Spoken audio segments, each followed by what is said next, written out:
boa tarde, né, para quem está conosco hoje aqui.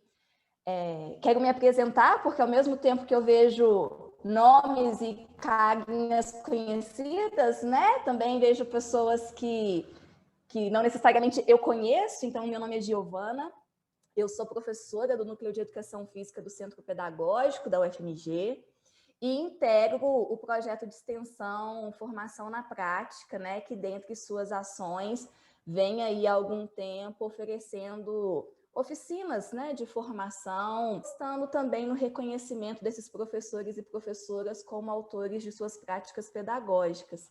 Então, para a gente é sempre uma alegria estar junto aqui em uma ação como essa, como é a oficina, né? De uma maneira muito especial, quero agradecer a professora Carolina Nóbrega, que a gente já chama de Carol Nóbrega, né? Que é assim que, inclusive, ela está se apresentando ali na telinha dela. Então, eu agradeço de uma maneira muito especial, Carol, você ter topado estar com a gente, pensado esse momento dessa tarde de sábado com a gente hoje. Muito obrigada, viu? Carol, vou passar a palavra para você e aí você fique à vontade também para contar um pouquinho de você, fazer a sua apresentação, né? E contar para a gente como que você organizou essa oficina de hoje. Mais uma vez, obrigada aqui pela presença conosco, viu? Que a gente tenha aí uma boa tarde. Muito obrigada. Gratidão, gente. Bom, eu começo a minha fala agradecendo o convite, né? Muito obrigada, todo o coração mesmo, por essa oportunidade de fala. O meu áudio está ok? Todo mundo me ouve bem? Tudo certinho? Sim? Sim. Sim.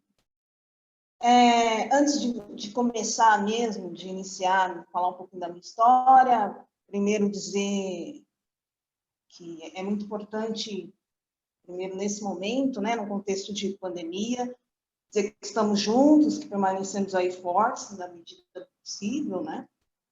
E é isso, principalmente os educadores da educação básica, com esse ensino presencial. Né? Então, assim, bom, meu nome é Carolina Nóbrega, né? Carolina Cristina dos Santos Nóbrega, sou formada em Educação Física, licenciatura especificamente, pós-graduada em Gestão Pública, pela Escola em Política de Sociologia de São Paulo, mestra em Educação. Eu sempre falo que especificamente Educação Antirracista, que eu de fato estudei, né? Pela Universidade Federal de São Paulo, e agora estou em busca aí do doutorado.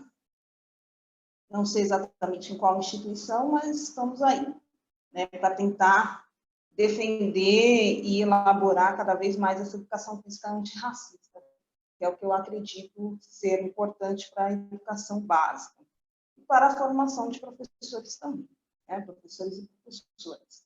Então, a minha apresentação, ela começa com todo esse conhecimento pedagógico que foi desenvolvido com os alunos e alunas da educação básica, especificamente da Rede Municipal de São Paulo.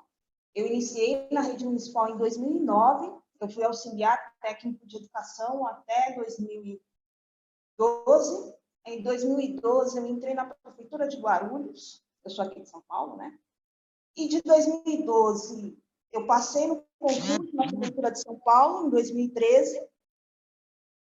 E de 2013 até hoje, eu estou na Prefeitura de São Paulo. Então, essa tem sido a minha jornada enquanto professora da educação básica e pesquisadora. Eu sempre me coloco como afroprofessora pesquisadora, que penso uma educação física mais politizada. Então, acho importante essa inserção e ressignificações no contexto cultural, mas uma educação física mais politizada. Eu acredito no ensino político para a educação física. Então, assim que eu fiz um desenho de educação física e venho construindo junto com os alunos e alunas e com uma rede solidária de professoras negras que trabalham também nesse contexto da educação física antirracista. Então, o tema de hoje, estratégia de enfrentamento do racismo na educação básica, é um tema bastante complexo, é um tema que não tem um acabamento, assim, uma definição. Ele é sempre um tema em construção, né? Essa que é a ideia, na verdade, né? Então, mais uma vez, fica aqui o meu agradecimento para a gente começar, então, a oficina. Qual é a dinâmica? Eu pensei primeiro numa apresentação teórica, E vocês podem fazer perguntas para mim durante essa apresentação, está em aberto, assim, tranquilo, eu paro a explicação, a gente conversa, se tiver algum questionamento, algum incômodo, tranquilo também. Para a apresentação, a gente fala sobre isso, porque está sempre conectado, né? A gente vai fazendo sempre perguntas de dúvidas, então, tranquilo, a dinâmica pode ser essa.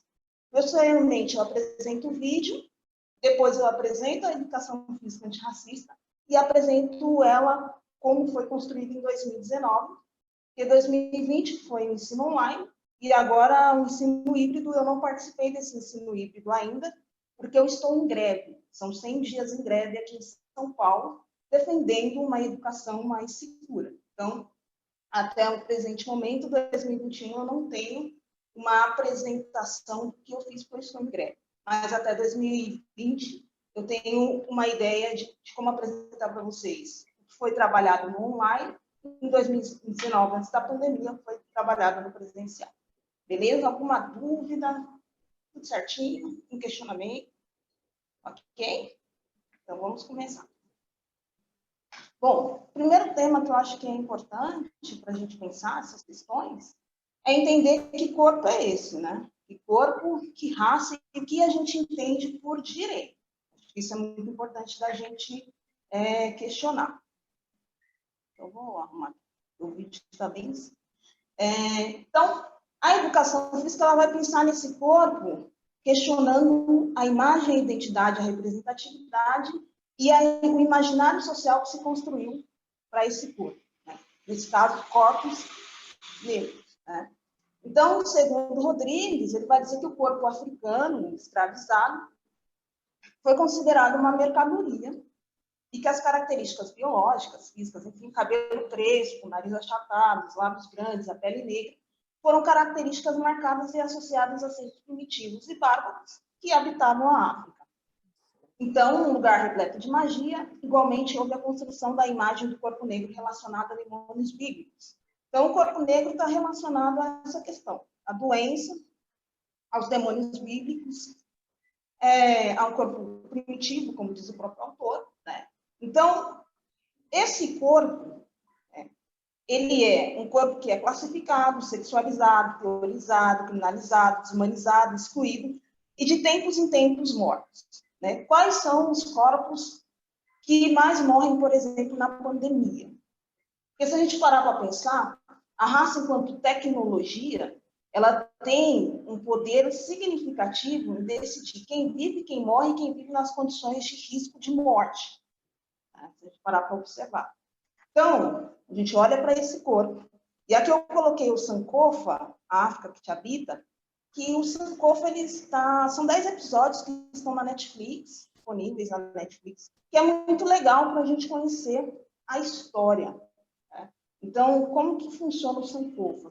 Um professor e um fotógrafo, eles se reuniram para conhecer esses países, especificamente, Cabo Verde, Senegal, Guiné-Bissau, Gana, Togo, Benin, Nigéria, Angola e Moçambique, que são os países, né, que demonstram qual Brasil negro é esse que nós conhecemos. Porque os africanos escravizados saíram desses países, tá bom? Para vir para o Brasil. E o Rio de Janeiro é o estado, por exemplo, que mais recebeu negros escravizados, foram 5 milhões, tá? Então, o Sankofa é legal porque ele apresenta essa história para a gente, uma história que não se conta, que a gente não tem muito acesso. E que eu acho muito bacana que nós, professores de educação física, possamos, então, a mergulhar na história, a entender essa interdisciplinaridade, como ela se dá para poder trabalhar com esse tema. Então, não basta especificamente falar assim, tá bom, eu tenho que estudar história. Eu tenho que entender a conexão da educação física com história, com arte, com literatura afro-brasileira e africana. É isso que eu defendo dentro da própria educação física. Então, é uma interdisciplinaridade que acontece no contexto das aulas mesmo de educação física. Às vezes é possível encontrar parcerias, mas nem sempre isso acontece. Às vezes é um trabalho muito sozinho. Então, vai depender do contexto de cada escola. Então, o Sankofa é importante, eu vou aqui enfatizar o episódio 4 e 5, O 4 porque vai falar da capoeira, e o 5 porque vai falar do jongo. Mais para frente eu vou explicar o porquê eles são tão importantes, principalmente para nós, professores de educação física, e das áreas de linguagem, lembrando que tem a galera aí de inglês, né? Então a educação física é em conexão com português, inglês, arte, né? Com a galera da área de linguagem. Então, eu e a professora Luciana Venâncio organizamos esse livro, chama Mulheres Negras, Professoras de Educação Física, o ano passado. É um livro que apresenta o quê para a educação física? As nossas narrativas. Então, esse corpo que é visto, do jeito como é visto, dentro do imaginário social, que é um corpo que tem uma identidade atribuída, uma representatividade atribuída e forjada, é um corpo que apresenta essas consequências. Então, a educação física, ela tem uma lacuna enorme, um déficit, uma dívida muito grande quando a gente fala dos olhares negros para dentro da área. Não é uma área que acolheu as narrativas negras, por exemplo, né? Então, nesse sentido, nós lançamos esse livro para apresentar a educação física, né? denúncias e anúncios, desculpa, para apresentar a nossa perspectiva negra, a nossa perspectiva antirracista para a educação física. Então, dentro do livro, as autoras falam o quê? Por exemplo, Araújo, que é a professora Ângela, ela diz o seguinte: o meu cabelo crespo e enrolado, que sempre foi tocado com indiferença e dor, as idas ao salão para aproximar o cabelo da foto em destaque sobre a parede ou da artista da época, sem o consentimento dos meus cabelos, era muito opressor. A professora Luciana Venâncio vai dizer o seguinte: a cor da pele, as características do meu cabelo, da minha boca, do meu nariz, de alguma forma, sempre foram motivos para alguém fazer algum tipo de comentário preconceituoso ou desviar o olhar. Isso acontece desde a infância, a entrada na educação básica como estudante e perdura até hoje, enquanto professora e pesquisadora de educação física escolar. O meu corpo de mulher negra ainda causa incômodo. A professora Cida, né, Maria Aparecida, vai dizer o seguinte, que é a Santos, né? Não tomei uma surra, mas meu cabelo sim. Os produtos para torná-lo um cabelo bom passaram a ser mais constantes e não apenas em datas especiais, como casamentos, festas, etc. Minha mãe achou importante no ano escolar começar com um novo penteado, o que me custou um couro cabelo danificado e noites de sono ruim. A professora Rosângela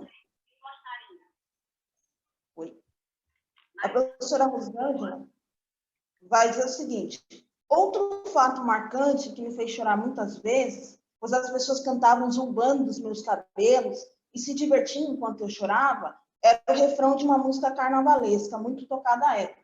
Negra do cabelo duro, qual é o pente que te penteia? Qual é o pente que te penteia? Qual é o pente que te penteia? Ô, nega. E, por fim, eu, né? Desculpa, peraí. Eu vou dizer: se aprende tardiamente a soltar e manipular o cabelo crespo, mostrando com orgulho a sua raiz, e cada penteado uma nova descoberta do eu negro. Então, são diferentes gerações, né, que compõem esse livro, mas que fica aqui em evidência o quanto o cabelo crespo ele é muito importante para a construção da identidade negra, seja a identidade étnico-racial, a identidade negra de modo geral, porque cada autor chama de uma forma, né? Mas está falando da identidade negra de modo geral. Então, o cabelo, os nossos fenótipos, então é sempre muito importante da gente pensar uma educação olhando com muito cuidado para essas questões. Então, eu fiz aqui uma pequena comparação, só para a gente ter uma ideia, assim. Simples, uma comparação simples. Corpo negro. O corpo negro e suas trajetórias são marcadas pelo racismo. O corpo branco e suas trajetórias são beneficiados pelo racismo, marcando outros grupos étnicos. Então, o branco ele é o beneficiário simbólico e concreto dessa realidade. O corpo negro é inaceitável. E, principalmente, né, esse corpo, ao longo da sua vida, ele precisa negar sua negritude para ser tolerado. O corpo branco é o modelo, norma, expressão de superioridade, universalidade e humanidade. O corpo negro, ele é tratado em terceira pessoa, portanto, exótico, folclórico e específico. E, principalmente, não humano. Oculta o entendimento do racismo como um problema de invenção branca.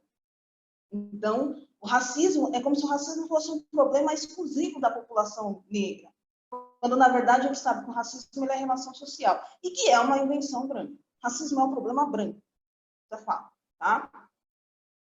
A identidade branca se reconstrói no tempo, nas sociedades, conforme recebe influências a nível local e a nível global, mas que permanece sendo um lugar estrutural ocupado pelo branco, apesar das transformações devidas ao tempo e espaço, e que se situa hierarquicamente acima dos demais, alcançando o status de ideal de norma. Os significados atribuídos às palavras negro e preto, que desconsideram as diferenças, apresentam uma categoria de essência, invalidando a diversidade, a história, o contexto sociocultural, para sustentar a ideia do negro e preto universal. Então, é como se todos nós fôssemos todos iguais, como se todos os negros pensassem em um bloco, negros e negras, como se nós não tivéssemos conflitos de interesse entre nós. Tá? Então, essa categoria da essência, ela é muito problemática, porque ela sustenta exatamente essa formação da identidade estereotipada, e uma representação também estereotipada, atribuída a nós, que quer dizer uma relação fictícia, que está nesse imaginário social brasileiro e que se refere à intenção de inferiorizar esse grupo e suas diferenças. Então, o racismo, ao mesmo tempo que ele causa todos esses problemas para a população negra, ele também, quando a gente pensa nessa construção da identidade quanto política, uma construção autodefinida política, é o nosso ponto de encontro para combater o racismo. Mas isso, para passar por esse processo, existe uma outra questão aqui, que é o tornar-se negro. A Neuza Santos Souza, ela tem um livro, que é o Tornar-se Negro, fantástico aquele livro, e que a gente vai entender que nesse processo ele não é tranquilo. Eu fui dormir hoje, amanhã eu resolvi ser negra. Não é assim que funciona. É um processo mesmo, porque a sociedade ela tem a sua formação racista nas instituições. Então, você passa a sua vida toda negando a si mesmo. E todas aquelas características negativas são atribuídas a você. Então, é muito difícil a gente entender que, ao mesmo tempo que esse processo ele é doloroso, para quem está de fora, para quem não é negro, é um processo de libertação também. Quando você se torna negro, que é uma continuação desse despertar da consciência negra, você percebe que é um processo de libertação. Então, aqui a gente tem essas questões do corpo negro. Muito bem. É preciso entender, então, a necessidade da educação básica desenvolver as negritudes. Não é a negritude, são as negritudes. Diferentes maneiras de vivenciar a negritude, conhecendo as epistemologias negras, por exemplo, que se dão em vários contextos, muito fora da academia, para ser bem sincera, dentro da academia. Então, as epistemologias negras, elas observam a vida que está sendo gestada. Ela se dá em outro contexto, não tem essa preocupação com verdades absolutas. Na verdade, a gente está preocupado com as nossas narrativas e com a construção dos nossos conhecimentos nesse tempo e espaço. E que mais para frente vai ficar mais fácil para a gente compreender, que eu vou apresentar alguns exemplos. Então, voltando aqui para a questão dos corpos, eu vou trazer a discussão agora da branquitude, os lugares sociais de brancos no decorrer da nossa história. Tudo bem. Então, como que esse sujeito branco, que é considerado sujeito humano, como que é o lugar dele dentro da história? Então, o branco ele aparece primeiro como um salvador. Pode ser visto como aquele processo de catequizar os indígenas, salvar suas almas, porque os indígenas, assim como os africanizados, eram sem fé, sem lei, sem rei, e que precisavam ser salvos de sua selvageria, precisavam ser civilizados, dentro desse olhar ocidental. E aí a gente tem esse branco ideal do progressista. O progressista é o branco que quer crescer e que o faz doa quem doer. usa os demais, por exemplo, a população negra, como propriedade. Tira o seu lugar de pertencimento, pois seus próprios ideais são mais nobres e mais importantes. Aquele que é diferente continua sendo inferior, menos humano, mais animalesco, um ótimo instrumento de trabalho. Nós temos também o ideal do branco superior. Diante do medo de possíveis revoltas depois da abolição da escravidão, o branco importou teorias racistas da Europa e trouxe imigrantes europeus por meio de uma política pública específica para isso, para ocupar os novos postos do trabalho livre. Nesse período, ser branco tornou-se cientificamente superior e mais vantajoso. A gente está falando do racismo científico. Né? Era um novo jeito de continuar sendo melhor que os outros, dessa vez por meio do discurso científico. E, por fim, a gente tem o branco, o ideal do branco cordial. Né? O branco passou a ser cordial, que convive pacificamente com os diferentes fenótipos na democracia racial que é o Brasil. Então, a raça científica foi desacreditada e passou a vigorar o discurso da igualdade e da raça humana. Então, eu deixei de utilizar essa questão da inferioridade, superioridade no contexto da raça e passei a utilizar a cultura. Aí eu falo, tem uma cultura inferior e cultura superior, né? Mas dentro da raça eu ainda mantenho uma apreensão biológica, social, né? E política. Então, a marca desse cordial é uma deliberada despolitização, mais tarde desconstruindo o mito da democracia racial. O branco é o que ajuda a enfrentar o racismo. Por exemplo, há racismo no Brasil, mas não em mim. O Brasil é racista, eu não. Então, o branco assume um pacto narcísico inconsciente para a preservação dos privilégios, e a cordialidade se dá, por exemplo, com a afirmação de um posicionamento antirracista no âmbito pessoal, com a manutenção desses mesmos privilégios. Então, aquela ideia, né, da negrofilia. Eu utilizo o corpo, a cultura, a identidade, a história como um processo de consumo e utilizo um discurso politicamente correto para dizer que, olha, não é bem assim, sem abrir mão desses privilégios. Né? Principalmente na sociedade capitalista. A gente tem que lembrar que a lógica do racismo ela é inseparável da lógica do capitalismo. Tá? E aí, então, como que se dá essa questão desse corpo, então, negro? Né? A gente percebe que o negro e a raça são figuras de uma mesma moeda. Lembra que eu estou falando de capitalismo agora. Tá? Então, é aquilo que eu falei lá no início. É o corpo do pecado, demônio, animal, doente, objeto, mercadoria, consolidado principalmente como não humano. Então, no Brasil, a raça ela está intimamente assim, relacionada com a questão da cor e ao fenótipo. A raça será um complexo perverso, como diz o Achille, perverso, gerador de medos, de tormentos, de problemas de pensamento, de terror, mas, sobretudo, de infinitos sofrimentos e, eventualmente, de catástrofes. Então, a raça, ela é fictícia, né? Mas ela é utilizada como um mecanismo de poder significativo, assim, uma tecnologia de poder muito importante. Né? E, como eu disse anteriormente, ela traz essa apreensão biológica, social e política. Quando essa questão, né, dessa apreensão se transforma em elemento referencial de desigualdade, formando relações raciais racistas, deve ter plena consideração do direito do Estado. Então, para entender racismo, eu preciso compreender o direito do Estado. Eu preciso entender política e economia. Esse fenômeno inviabiliza o pleno exercício dos direitos fundamentais de cidadania dos indivíduos, alvo de tal discriminação, e, ao final, atinge a sociedade como um todo. Então, a gente lembra aqui que o direito ele é uma invenção ocidental, né? E que foi pensado especificamente para todos aqueles considerados sujeitos, considerados humanos. Então, a gente está falando de supremacistas brancos, a gente não está falando de toda a população.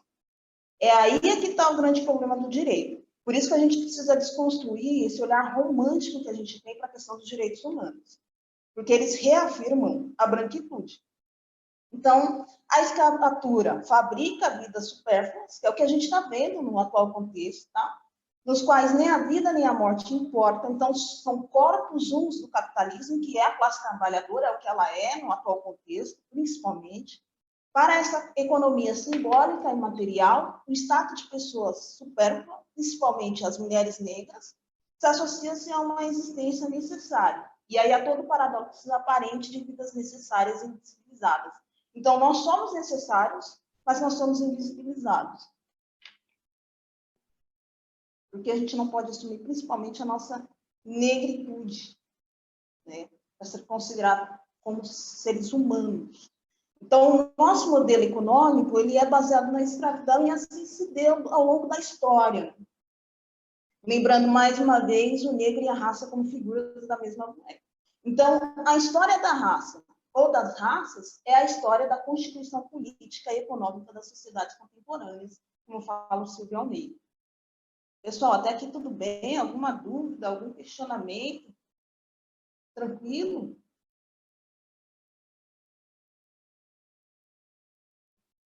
Tranquilo? Tá. Tranquilo, Carol. Assim. Vamos continuar. Então, observa-se que a ideia de raça dos sujeitos passou a ser deduzida por meio dessas marcas corporais, que eu falei lá desde o início, né? E que essa dedução ela resultou na essencialização das identidades. O racismo e o sexismo, os discursos do racismo e sexismo, eles são cheios dessas essencializações, né? Que essa desculpa de dizer que é da natureza do sujeito, né? Eu me lembro muito na escola, quando eu era criança, quando uma criança me xingava, e, por exemplo, falava assim, sua macaca, por exemplo. E eu lembro que a professora falava assim, não liga não, é por causa da sua cor, entendeu? É por causa do seu nariz. É aí que está o discurso da essência, né? Então, a gente tem que tomar muito cuidado com isso. Esta visão equivocada sobre o corpo negro sustenta a ideia de que as características físicas e biológicas definem o caráter e a personalidade da população negra. Não só definem o nosso caráter e a nossa personalidade, como colocam todos nós no único bloco, né? Então, se um negro erra, todo o coletivo erra também. E aí o Achille vai dizer o seguinte, tem uma reviravolta nessa questão, que é justamente aqui que entram os saberes do movimento negro, dos movimentos negros no plural, que é mais de um, e de diferentes formas, não é só aquela manifestação que a gente vê na rua, pessoas levantando faixa e tal, é mais do que isso. E aí o Achille vai dizer assim, essa reviravolta significa que eu vou, então, dizer que essa raça, né, eu vou tornar ela política, sociopolítica. Vou fazer com que nós, negros, então, aquilo que eu falei, uma construção identitária, né, unificada e política. Então, ele vai dizer o seguinte, esta é a sua manifesta dualidade, uma reviravolta espetacular. Tornou-se o símbolo de um desejo consciente de vida, força pujante, flutuante, plástica, plenamente engajada no ato de criação e até de viver em vários tempos e várias histórias ao mesmo tempo. Tá?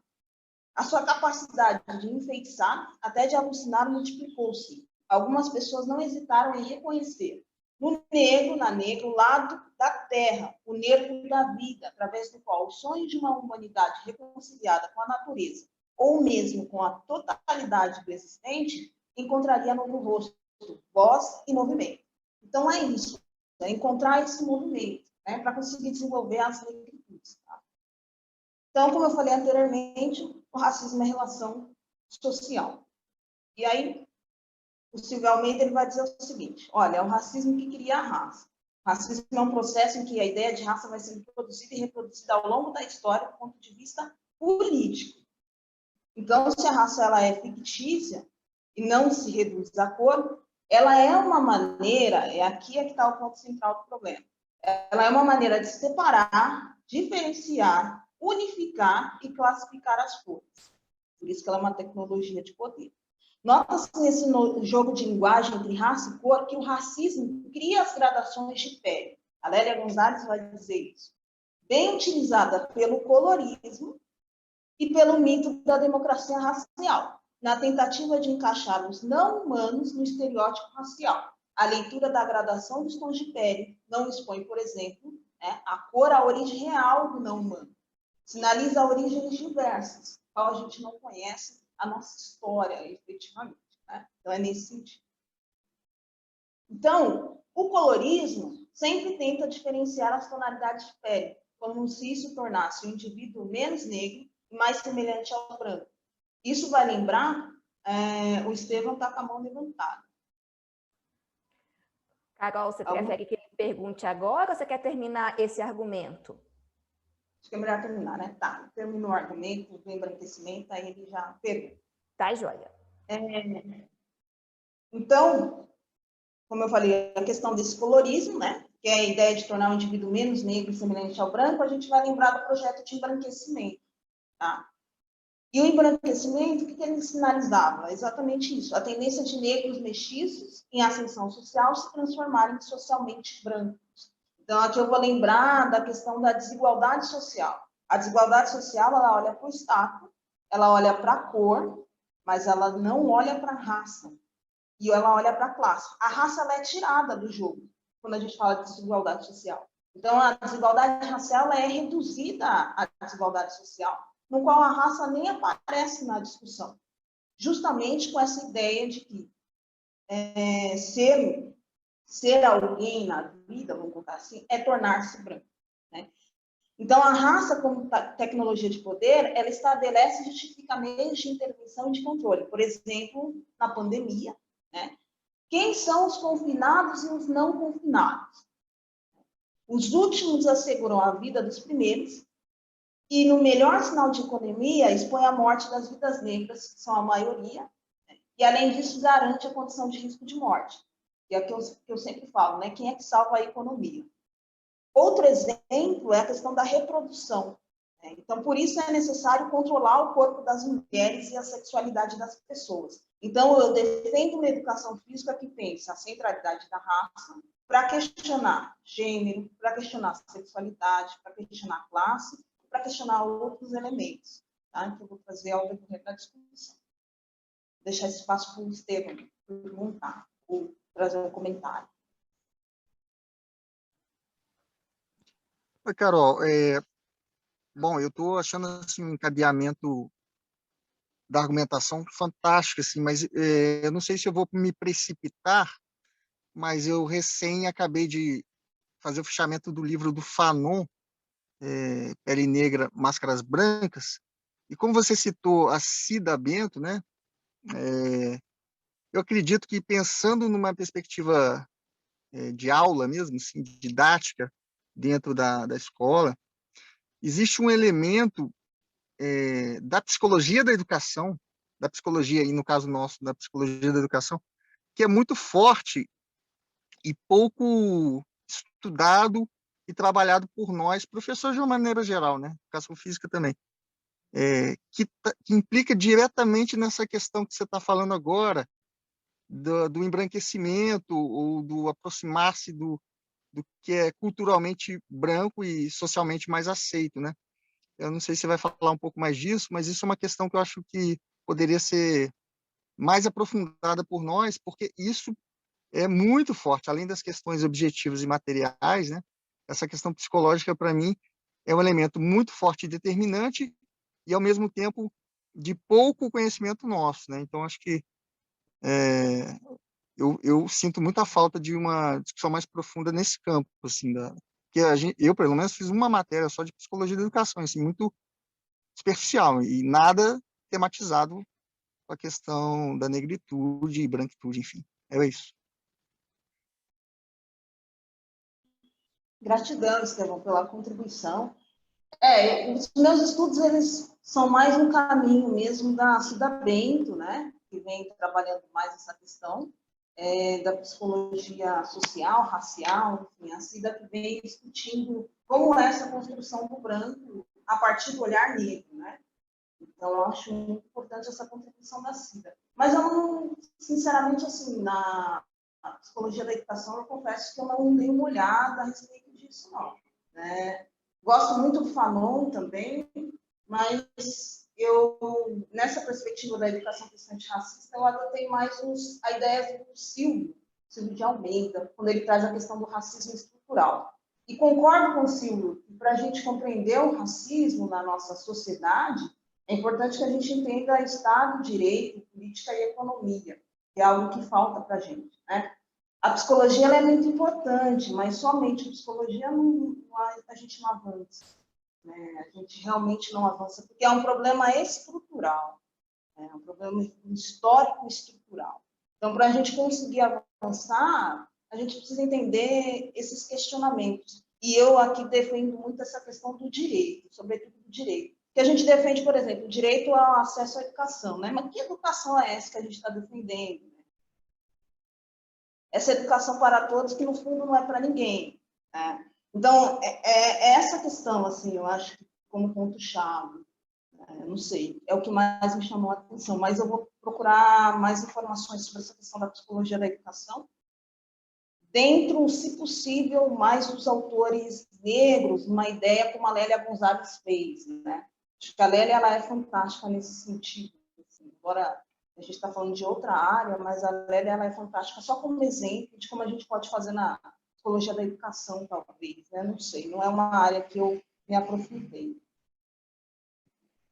Bom, dando continuidade... Carol, a Gisele se inscreveu para fazer uma pergunta. Tá. Gisele. Carol, fantástico a sua fala, as suas, né, essas reflexões que você traz na sua fala, mas aí, enquanto você estava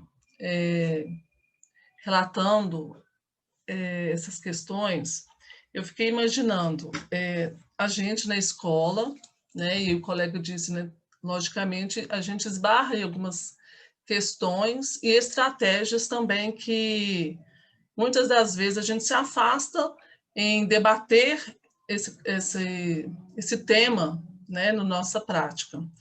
E aí eu queria saber de você, também não sei se eu vou antecipar, se eu já estiver me antecipando, me desculpe, quais são as estratégias que você geralmente utiliza para trabalhar com essas questões com seus estudantes na sua prática docente? E também queria saber como que eles reagem, né, o formato que você utiliza. Oi, Gisele, obrigada pela pergunta. Eu vou falar mais para frente, eu vou mostrar alguns exemplos. Mas só para a gente não perder aqui o foco, primeiro, foi um processo de desconstrução, né? Eu acho que foi um processo bastante radical mesmo, de volta às raízes, no sentido de mudar mesmo a percepção que as pessoas têm de educação física. Primeiro que os pais entendiam a educação física, pais responsáveis, mães, enfim, entendiam a educação física como sinônimo de esporte. Acho que aí é o grande problema. Né? Então, a educação física é praticar esporte. Então, quando eu entrei na escola e fiz combinado com os alunos, a gente criou uma espécie de documento, eu e eles, esse combinado. E aí eu perguntei para eles o que eles conheciam da cultura afro-brasileira e africana. Eles falaram, professor, a gente não conhece quase nada.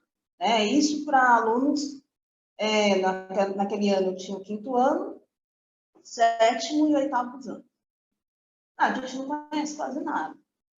Tá? Então, vamos colocar na lousa o que vocês aprenderam até agora. Né? Então, eles colocavam na lousa, apareceu futebol em destaque, né? Para a gente não é novidade, para nossos professores de educação física. Apareceu algumas brincadeiras, queimada tradicional. Né? Eu falei, então a gente precisa aprender outras possibilidades, correto? Correto. Então, eles concordaram com esse combinado. Em todas as escolas foram assim com combinado? Sim. Mas tudo foi tranquilo? Não. Por quê? Porque falar de racismo, de relação racial, é conflito. Se não tem conflito, alguma coisa a gente está fazendo de errado na nossa prática. Porque é conflito. Né? Então, esse processo de reeducação ele é um processo muito difícil. E é um processo que causa muitos incômodos. E se está causando incômodo, é legal, porque as pessoas estão prestando atenção no trabalho que você está desenvolvendo com os alunos. Então, eu sempre falo, mas como é que fica o professor nessa situação? Nós temos o parecer 3 de 2004, que são as diretrizes curriculares nacionais para a educação das relações étnico-raciais. Eu tenho o Estatuto da Igualdade Racial. E, infelizmente, em São Paulo, eu não sei em outras prefeituras, mas, infelizmente, em São Paulo, na proposta curricular de São Paulo, A gente tem pequenos trechos, assim. Na verdade, a gente não tem uma proposta. Até porque não vai ter. O Estado não é antirracista. Aí o Estado não vai trabalhar com uma perspectiva antirracista. Então, essa perspectiva, ela vem dos professores e professoras, que assumem, de fato, esse posicionamento político. Por isso que eu falei para o Estevão que é importante, sim, a gente ter esse conhecimento da psicologia, da psicanálise, é importante a gente ter esse conhecimento para lidar ali no dia a dia, mas a gente tem que ter um conhecimento também das estruturas. Como que eu construo uma identidade junto com os alunos vinculada às estruturas? Eu preciso entender quem é essa comunidade escolar, esses pais trabalham com quem, né? Para a gente começar a questionar isso, para que eu possa fazer o vínculo de raça com classe, de raça com sexualidade, de raça com gênero. Então, sair dessa teoria e ir para a prática com esses discursos é um processo muito difícil, não é tranquilo, não. Requer muito estudo mesmo, muito estudo. E conversas, assim, constantes com os pais. Então, depois desse combinado, tal, que eu fiz com os alunos, teve a reunião de pais, eu apresentei para os pais assinaram. Quando algum pai vai questionar, eu mostro o documento. Não, mas espera aí, a gente conversou sobre isso lá no início do ano. O senhor concordou, o senhor estava na reunião. Então, é assim que funciona. E eu coloco a lei, Estatuto da Igualdade Racial, as diretrizes curriculares nacionais, e as brechas que eu encontro na proposta curricular de São Paulo, né? Que brechas são essas? São esses pequenos detalhes assim, que a prefeitura coloca lá, cultura indígena, cultura afro-brasileira. Eu já vinculo com essas leis federais e com os combinados que nós fizemos na sala de aula. E todo esse documento, ele fica aberto para a comunidade. Mas podem opinar, a gente vai construindo junto. É esse lugar de confiança que eu considero que a educação física precisa desenvolver. Né? A gente fala muito de lugar de fala e tal. Aqui eu estou defendendo um lugar de confiança. Não é tranquilo, não. Mas se a maioria dos pais, mães, responsáveis estiverem com você, top. E se os alunos abraçarem a causa, mais top ainda. Eu penso dessa forma. E aí a gente segue. Tá bom? Dando continuidade, então.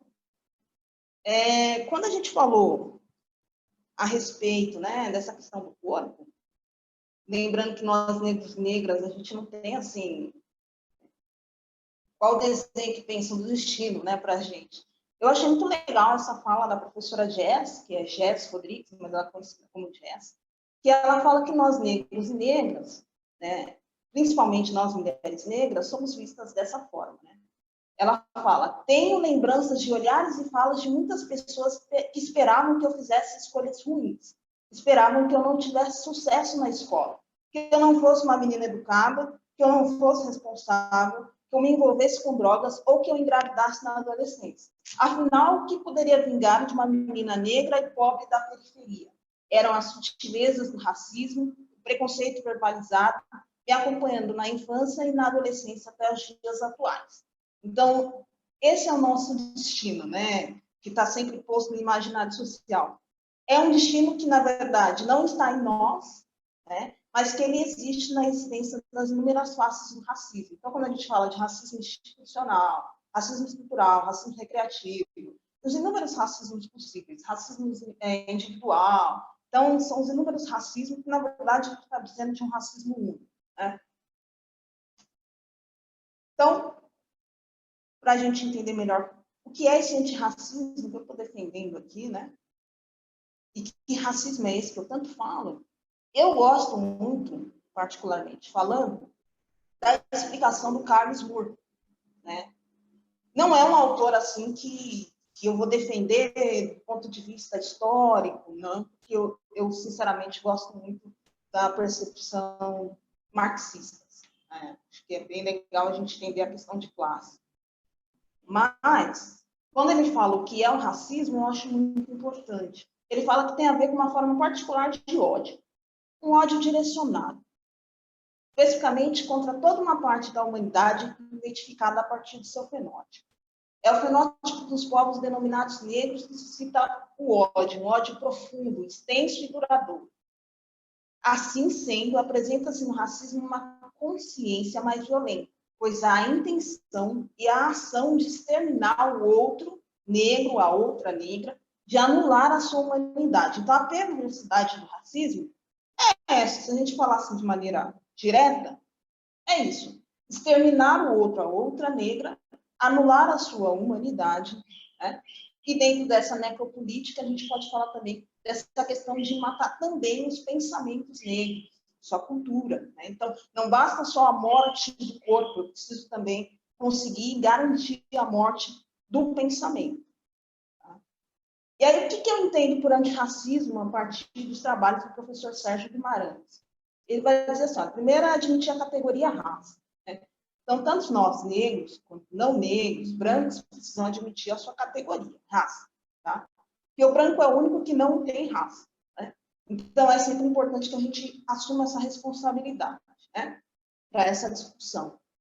Então, admitir a categoria raça, né, nessa percepção racializada, que é uma percepção que permite que tudo seja politizado, porque o Brasil é um país racista, então é importante que seja uma percepção racializada, de docentes e discentes da comunidade escolar, na recuperação das raízes da identidade afro-brasileira, passado da história, e reconstruir as negritudes a partir da rica herança africana. Então, acho que a maior dificuldade, principalmente de nós professores, é, de fato, desenvolver essa perspectiva africana. E a afro-brasileira, nós estamos aqui na diáspora, a gente está tentando desenvolver no nosso contexto, né? Mas a africana é muito mais difícil, por isso a importância de tentar superar esse olhar ocidental, né? Tentar buscar outras formas. Acho que é nesse caminho. Então, eu vou falar um pouquinho sobre isso nesse trabalho, né? Nesse artigo que se chama Olhares Negros na Educação Física, em Defesa do Direito de Ser Negra, que é um trabalho que eu apresentei para a revista Direitos Sociais e Políticas Públicas. Então, aqui fica uma ideia, né, da gente apresentar em outros lugares também, não especificamente na educação física e na educação. Acho legal a gente trazer essa discussão também para outros campos, para a gente conseguir, de fato, desenhar essa interdisciplinaridade. Então, vamos lá. Racismo e relação social, isso a gente conversou, ok, né? Mas o que os estudos apresentam? Como se relações raciais, relações étnico-raciais, relações antirracistas fossem tudo a mesma coisa. Eu, particularmente, do ponto de vista teórico, do ponto de vista didático, não concordo com isso. Tá? O que eu penso a respeito disso? Que as relações raciais, elas vão trabalhar os conflitos entre branquitude e negritude, entre brancos e negros. Tá? Esses conflitos. Bom, é isso que elas vão pensar como foco. Tá?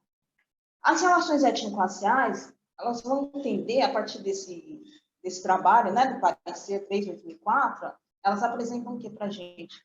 Que são diferentes matrizes se relacionando. Então, a matriz asiática, indígena, africana e europeia. Essas são as relações étnico-raciais. Né? Tanto é que o documento ele apresenta. Né? É importante também explicar que o emprego do termo étnico na expressão étnico-racial serve para marcar que as relações têm da vida, as diferenças na cor da pele, traços fisionômicos, usam também devido à raiz cultural plantada na ancestralidade africana, que diferem em visão de mundo, valores e princípios da origem indígena, europeia e asiática. Então, aqui ele vai defender a diversidade. Então, eu vou pensar essa diversidade a partir daquilo que distingue a população negra dos demais grupos étnicos. Então, essas relações étnico-raciais, a gente ainda não tem isso na escola. A gente não tem essa maturidade ainda, para ser sincera, né? Pelo menos nas escolas aqui de São Paulo. A gente não chegou a esse nível. Não mesmo, está muito longe de chegar. Tá? O que a gente tem são datas comemorativas, infelizmente. Né? A gente não tem um currículo que tem um eixo orientador, que é a diversidade étnico-racial. Então, eu preciso de um currículo dessa forma. Ah, qual é o eixo orientador desse currículo? A diversidade étnico-racial. Ah, então a gente vai pensar as disciplinas dentro deste contexto. E aí, o que eu entendo por relações antirracistas? Que o professor Sérgio apresentou, né, que é esse resgate da história, da memória negra, né, junto com o processo de combate ao racismo e às demais violências. Então, o processo de enfrentamento ele precisa ser desenhado no contexto das aulas. É cotidiano. Não é um dia assim, um mês depois, de repente, lá em novembro. É cotidiano. Por isso que é tão desgastante, por isso que é tão difícil, porque são todo dia, né? Todos os dias nesse debate. Tá? Então, para mim, as relações antirracistas, elas têm esse foco. eu tenho a raça, não no sentido de hierarquizar, a raça é mais importante, não é nesse sentido. É no sentido de centralizar mesmo, que é o que o movimento negro já defendia em 95, né? Naquele clássico trabalho dele que chama Pensamento Negro na Educação Brasileira. Né? Então, eu tenho a raça lá como centralidade. E aí eu penso os outros elementos, como eu falei anteriormente, a partir da raça. Tá? Então, na escola, o processo de autodeclaração ele é muito importante. O movimento negro vai dizer, olha, precisa de saberes identitários, ético-corpóreos e políticos. Então, para eu entender esses saberes identitários, eu preciso do processo de autodeclaração. Sem o processo de autodeclaração na escola, fica muito difícil essa discussão. E os pais precisam participar desse processo. Chama a comunidade para participar desse processo. Né? O que é ser negro? O que é ser preto? Né? O que é ser branco? Ah, professora, eu não sou negro. Eu sou moreno praia, marrom bombom. Eu sou outra cor, mas eu não sou negro. Queimado de sol. Né? Então, aí a gente vê os registros, né, os traços históricos do embranquecimento. Eu sou moreno, moreno aparece muito. Então, esse processo de autodeclaração ele é muito importante para a gente construir essa identificação, né? Esse processo de identidade, ele é muito importante. E aí, falando das relações raciais, só para lembrar, né, que privilegia a brancura e valoriza principalmente as raízes europeias da sua cultura. Então, voltando aqui para a questão do direito, que eu acho que, para mim, é a questão assim, muito importante mesmo, porque ela está sempre ali naquele discurso politicamente correto, que me incomoda muito essa questão do direito. Então, vamos lá. A gente, utilizando os trabalhos do Silvio Almeida, né, ele vai dizer que cabe ressaltar, então, que o direito, né, essa relação de raça e direito, considera as principais concepções do direito, que é o direito como justiça, como norma, poder e relação social. Ok. Então, o direito como justiça, a gente vai lembrar o processo histórico, por exemplo, né, a sua crença na existência de um direito natural. Então, na ótica dos juristas, o corpo negro, que é semelhante a animais, que, em nome da lei, preserva-se o direito natural de propriedade, então, desse corpo negro. Então, a própria lei já justificava o racismo, por exemplo. Né? O direito como norma se refere à imposição do Estado, então, por meio de regras obrigatórias, que nós chamamos, então, de juspositivismo. Então, por exemplo, do ponto de vista crítico, percebe o racismo e o direito reduzidos na concepção individualista, como se, de fato, fosse um problema ali individual, né, e não um problema estrutural, que trata o racismo como um problema jurídico de violação das normas, né, especificamente é um problema individual, as quais, por sua vez, são tidas como parâmetro para a ordenação racional da sociedade. Nesse sentido, observa-se que são ambos desadaptados do contexto histórico. Então, eu tiro o racismo estrutural e tiro o direito do contexto histórico. Né? E penso apenas no racismo individual, né? Como um problema individual e não como um problema da sociedade como um todo. Então, a gente tem que lembrar que o próprio Estado a qual eu questiono o racismo, né, que eu busco uma proteção, é o mesmo Estado que sustenta as práticas racistas. Então, a gente fica sem saída. Tá? O direito de relações sociais, por exemplo, nota-se aqui a relação entre os sujeitos de direito, que tem a humanidade como propriedade exclusiva, ainda que consideramos que as atitudes de discriminação racial, direta ou indireta, são ilegais, passíveis de pena. Ao observar o racismo estrutural, o direito não é capaz de acabar com o racismo, considerando que o mesmo é sustentado pelas práticas do Estado. O direito ele é pensado para um grupo em específico, tá? Ele não é pensado para todos. Há uma utilização do discurso politicamente correto, mas ele não é pensado para todos. E o direito é o poder, que é essa simbiose entre o direito e o poder, que teve o racismo como seu elemento de ligação. A ascensão ao poder de grupos políticos racistas colocou o direito a serviço de projetos de discriminação, segregação racial e até extermínio. Então, no Brasil, a gente vive uma segregação racial. Eu chamo de segregação racial informal, mas a gente vive. Né? E aí, o que eu penso, então, dessa questão? Eu chamo a atenção aqui para o trabalho da professora Tula Pires, o trabalho dela é fantástico, eu gosto muito da Tula Pires, que ela vai trazer esse racializando debate sobre os direitos humanos, limites e possibilidades da criminalização do racismo no Brasil.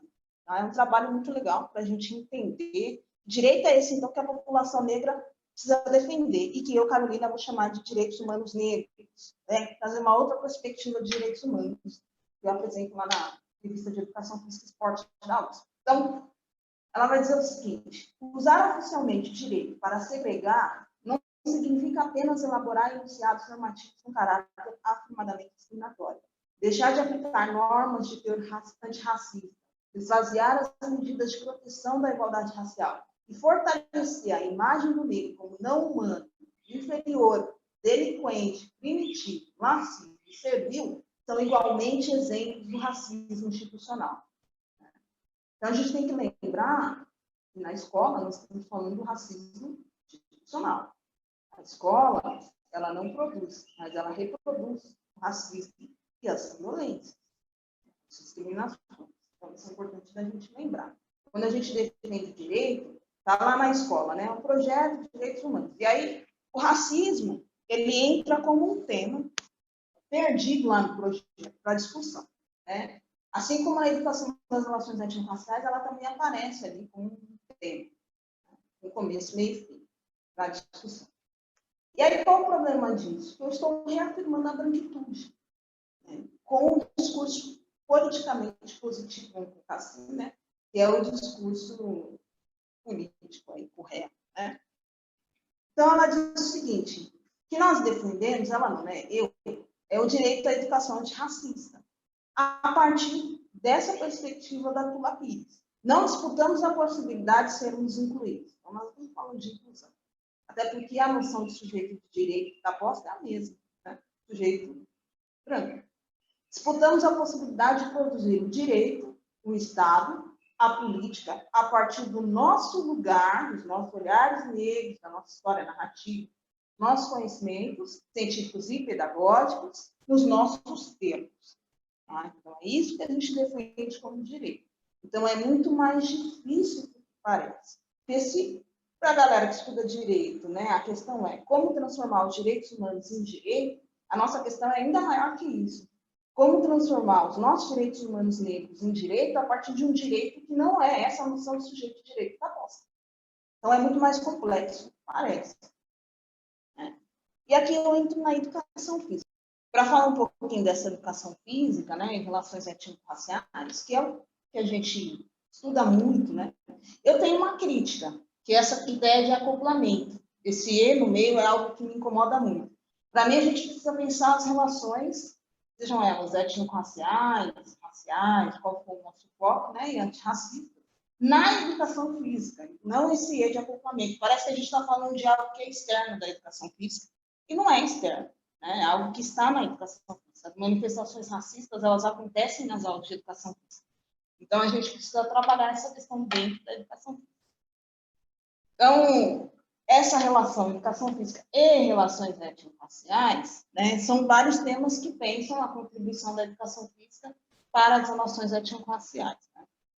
Aí a gente tem a educação física cultural, que é muito importante também, tem contribuições importantes, mas que gera uma confusão com a proposta que eu tenho de educação física antirracista.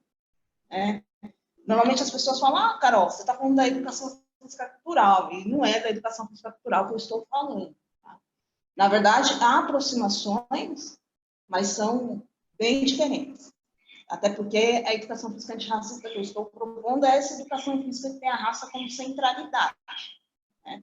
Que não é o caso da educação física cultural. Então, a educação física cultural é uma proposta baseada nas chamadas teorias pós-críticas, posiciona professores e estudantes como autores do currículo por meio da leitura, a ressignificação, produção de brincadeiras, danças, lutas, esportes e ginásticas, que são os temas. Né?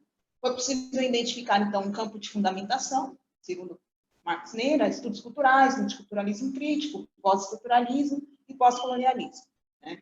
Os princípios curriculares são o reconhecimento da cultura corporal, justiça curricular, ancoragem social, evitar o daltonismo cultural e a descolonização do currículo. Os procedimentos didáticos são o mapeamento, vivência e ressignificação, aprofundamento, ampliação, registro e avaliação, e a concepção de conhecimento privilegiada nas aulas, toda a produção discursiva e não discursiva sobre as práticas corporais e seus representantes. Ok. Então, a educação física antirracista, ela é uma proposta baseada nas chamadas teorias críticas. Por quê? A educação básica, pelo menos aqui na Prefeitura de São Paulo, ainda não resolveu essa questão das teorias críticas. Né? Então, não tem como a gente avançar para as pós-críticas, porque a realidade, a gente ainda está tentando, né, resolver essa questão das teorias críticas, discutindo muito ainda a contribuição de Paulo Freire, então ainda está nesse movimento, é bastante lento, né? E aqui a educação física antirracista, ela posiciona docentes e discentes como autores também, concordo com o Marcos Neira, né, do currículo, só que é um currículo afrocentrado, e é um currículo político. Então, eu falo de cultura, né? Não é cultura corporal, é política e cultura corporal, é isso que eu defendo. Por meio da leitura afro-brasileira e africana na produção de sistemas élicos, que é ritmo, dança, capoeira e jogos. Os campos de fundamentação são os estudos culturais, estudos decoloniais, estudos pós-colonialistas e estudos afro-brasileiros. Princípios curriculares, reconhecimento da política e cultura corporal, justiça curricular, antirracismo e afrocentricidade. Os procedimentos didáticos, mapeamento, experiência e ressignificação, desenvolvimento e aprofundamento, narrativas e estratégias quilombolas, e o registro e a avaliação. Então, essa é a educação física antirracista que eu desenho com os alunos e alunas aí, desde 2014 até 2020.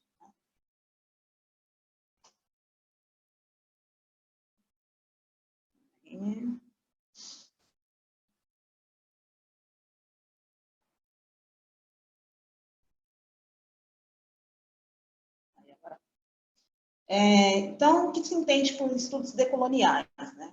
Estudos decoloniais, o objetivo é problematizar a manutenção das condições colonizadas da epistemologia, buscando a emancipação absoluta de todos os tipos de opressão e dominação, e ao articular interdisciplinariamente cultura, política e economia, de maneira a construir um campo totalmente inovador de pensamento que privilegia os elementos epistêmicos locais em detrimento dos legais impostos pela situação colonial.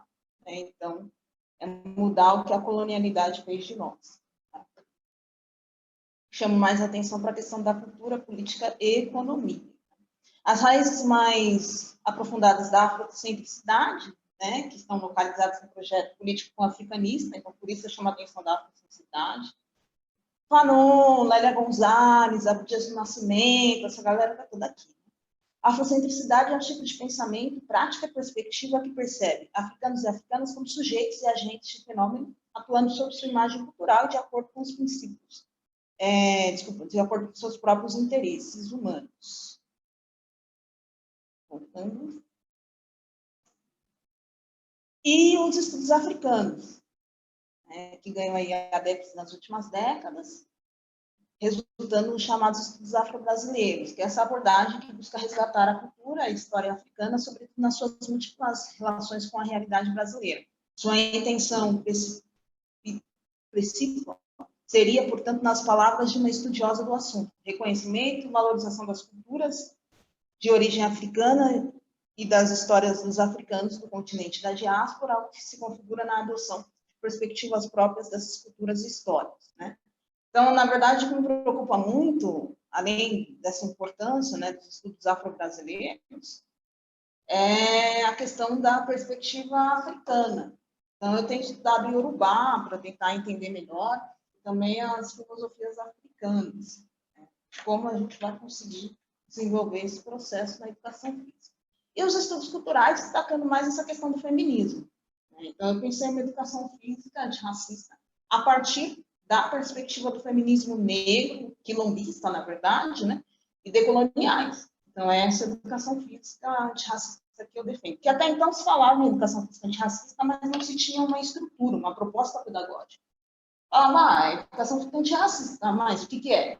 É combater o racismo, né?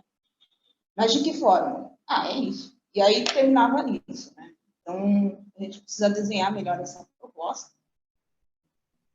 E aí os estudos culturais, então, apontam esse feminismo como uma das culturas teóricas decisivas, que alterou uma prática acumulada em estudos culturais, reorganizando sua agenda em termos bem concretos. Então, desta forma, destaca a influência nos seguintes aspectos: a abertura para o entendimento do âmbito pessoal, como político, e suas consequências na construção do objeto de estudo dos estudos culturais. A expansão da noção de poder, que, embora bastante desenvolvida, tinha sido apenas trabalhada no espaço da esfera pública. A centralidade das questões de gênero e sexualidade para a compreensão da própria categoria poder e a inclusão de questões em torno do subjetivo e do sujeito. E aqui o antirracismo, que pressupõe o combate das estruturas, que é o que eu falei ao longo da apresentação, que sustentam o legado colonial escravista, né, incrustado nesse modelo de modernidade que além de racista, sexista, cis heteronormativo e capitalista. Então, entender essa questão da raça aí dentro da modernidade foi aí a treva da humanidade, né, literalmente. Então, aqui eu trouxe as narrativas nas aulas de educação física do livro Professoras Negras, Mulheres Negras Professoras de Educação Física, que as autoras falam o seguinte, né? Eu era goleira, estava sendo preparada para agir. Percebendo minha tranquilidade durante toda a partida, a torcida adversária, disposta a fazer a diferença no placar, berrou no fundo do meu gol às minhas costas. Macaca preta suja. A Costa vai dizer o seguinte: acredito que até hoje algumas pessoas acreditem que eu me tornei lésbica por fazer parte do universo das lutas. Discurso preconceituoso e machista, pois não há relação alguma entre a orientação sexual de uma pessoa e a prática livre do seu corpo. E a Rosângela, que é a Andriati, vai dizer: numa dessas aulas estava com o tédio aflorado de esperar o jogo dos meninos encerrar. Aquela separação de meninos e meninas nas aulas de educação física. Resolvi apresentar às meninas meus saberes a respeito do boxe. 3 toparam e começaram a brincar de lutinha. A nossa brincadeira foi encerrada mediante um grito da professora. O que é isso? Meninas brigando? Quem começou com isso? Lembro-me que todas as meninas apontaram na minha direção, para se livrarem da situação. A professora manifestou-se da seguinte maneira: ah, só podia ser você com esse jeito. Referia-se ao meu cabelo duro. Vai virar menino? Me responda. Então, essa questão da escola, né, no controle das imagens, enfim, na reprodução do racismo, preconceito, discriminações e demais violências. Então, eu trouxe aqui a importância das diretrizes, né, como uma orientação pedagógica. É difícil trabalhar racismo e demais violências sem lembrar dessa questão das diretrizes curriculares nacionais para a educação das relações étnico-raciais, que é uma importante contribuição. E aqui eu tenho uma questão, né, que é essa necessidade de explorar a diversidade e a ética. Porque se o capitalismo tem esse poder, né, se não, né, ele tem esse poder de esvaziar qualquer conteúdo, principalmente a diversidade, a gente precisa entender na escola qual o sentido aprendido pelas instituições, considerando principalmente o racismo institucional. Então, como que eu entendo a diversidade dentro desse racismo institucional? Porque a gente já entendeu, o racismo institucional, acabou. Tem essa discussão, existe ou não existe, né? Porque a escola ela ainda está nesse processo de desresponsabilização. Então, ela entende o racismo como processo externo. Se é externo, a Lei 10.639 é ignorada. Não existe racismo, não precisa discutir. História e cultura afro-brasileira e africana, é assim que a escola pensa, né, efetivamente. Segundo as pesquisas da professora Teresa Bernardo e a professora Regimeire Maciel, da Universidade Federal de São Carlos. Então, o reconhecimento implica justiça e iguais direitos sociais, civis, culturais e econômicos, bem como a valorização da diversidade daquilo, que é o que eu falei, que distingue os negros dos outros grupos que compõem a população brasileira. Então, é a diversidade entendida a partir disso. Tá? Aí o restante é mais coisa que a gente já conhece. Aqui eu chamo a atenção no meu artigo, que chama-se Narrativas Quilombolas, a educação física escolar combatendo o epistemicídio, que é essa importância das narrativas quilombolas, das estratégias quilombolas também, para a gente pensar a educação física antirracista. Então, as narrativas, elas são muito importantes, né? Esse processo de reeducação dos nossos discursos. E aqui, com foco em destaque, as pedagogias afro-referenciadas. Então, a gente tem essa aproximação da educação física com as pedagogias afro-referenciadas, lembrando a pedagogia da diversidade da década de 50, 60, que tem a contribuição do Paulo Freire, né? E essa pedagogia da diversidade, ela vai trazer os saberes que eu falei para vocês, identitários, ético-corpóreos e políticos, que são os saberes sistematizados pelo movimento negro. A professora Nilma Lino Gomes apresenta muito essa questão, né? Da pedagogia da diversidade, em destaque esse livro dela de 2017, que vai falar sobre o movimento negro educador, bastante conhecido, né? A outra proposta da professora Sandra Petit, que eu amo essa proposta, a pedagogia, eu sou muito fã dessa proposta, é um referencial pedagógico construído por um grupo de mulheres negras, professoras pesquisadoras, né, da UFC, Unilab e da Universidade Federal de Campina Grande, que tem o propósito de trabalhar com todas as referências africanas e afrodiaspóricas que vinculam com a cosmovisão africana, né? Então, a Universidade Federal do Ceará e a Unilab. A aproximação desse referencial pedagógico com a educação física antirracista encontra-se no entendimento de que a aprendizagem envolve as vivências corporais. O corpo produz e é fonte de conhecimento e precisa da teorização, uma vez que esse corpo tem história, memória, dimensão individual e que também é coletivo. Desse modo, enfatiza-se o processo de recordar experiências envolvendo pessoas negras, pretas ou a negritude, as rodas de conversa antirracistas, os saberes das comunidades de terreiro, principalmente os saberes das comunidades de terreiro, né, e a presença de seus representantes. Então, percebe que essas ações são relevantes para desenvolver os temas elos, são jogos, ritmos, capoeira e dança. Então, o esporte ele não aparece nessa proposta, tá? Ele é uma desconstrução nesse contexto, mas ele não é prioridade. Aqui eu trouxe alguns exemplos dos alunos, né, explicando o que é esse tema elo.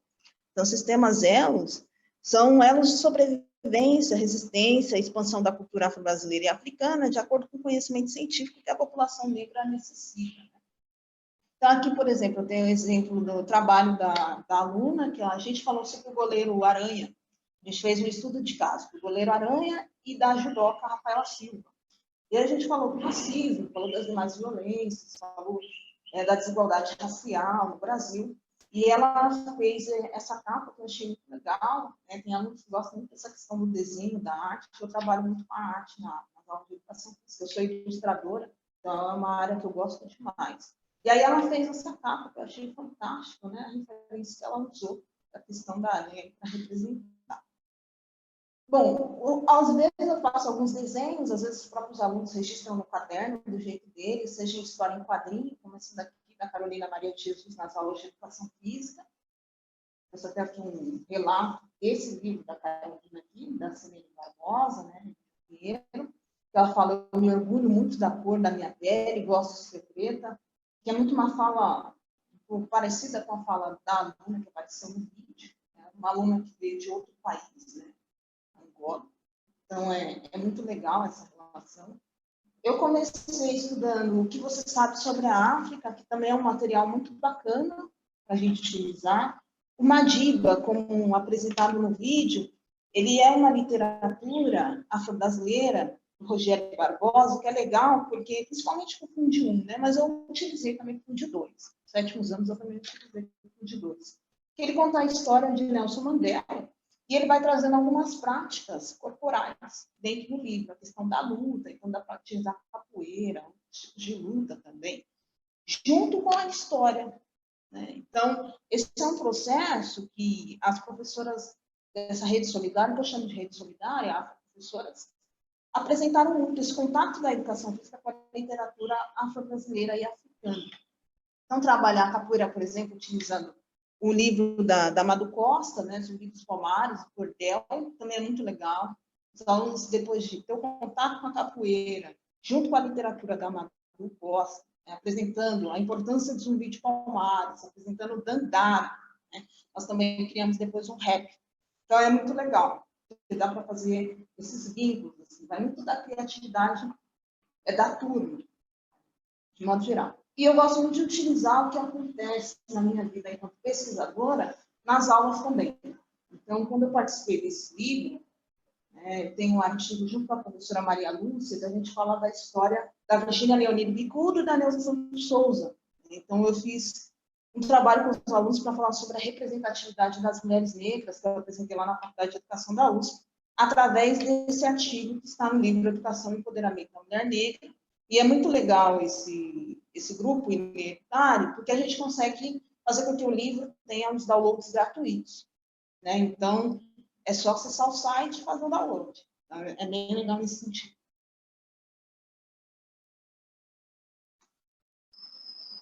Bom, aqui eu tenho alguns exemplos, né, dos jogos africanos, que é o Coché, o 35, Maigud, Labirinto, Bonkid, Muravarava.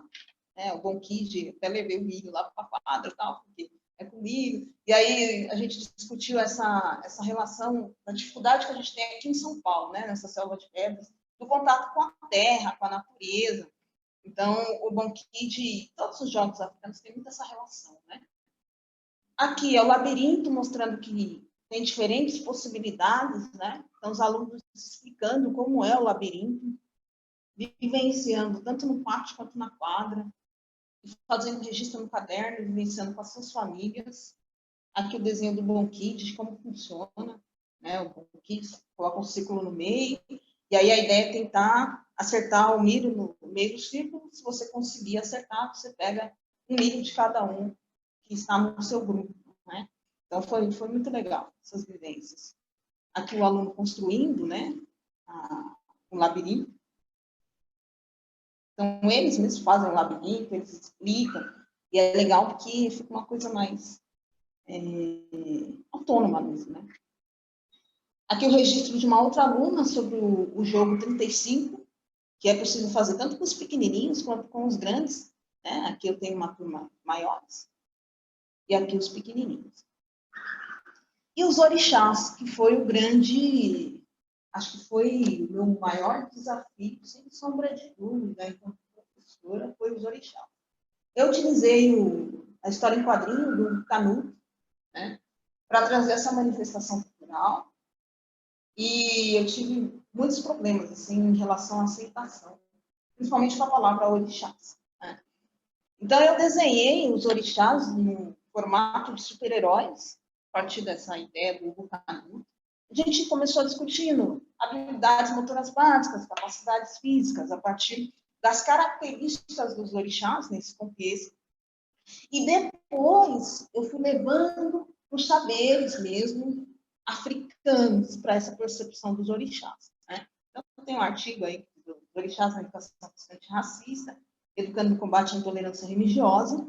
Então, o foco é o combate à intolerância religiosa e é criar essa linha, né, que o professor Rufino fala tanto, que é entre o candomblé, a umbanda, o jongo e a capoeira, né, do ponto de vista pedagógico, do ponto de vista quanto manifestação cultural, não religioso. Né? Mas os pais foram muito nas escolas questionar isso, né? E aí a gente conversou, eu expliquei e os alunos apoiaram também essa proposta dos orixás, que foi muito legal. Só tive uma aluna que realmente não quis participar de jeito nenhum, mas todos os outros alunos participaram, e aqueles que são das religiões de matriz africana ficaram muito felizes. Falaram, finalmente alguém olhou para a gente. Então, a roda de conversa, a dança afro, que vocês viram no vídeo.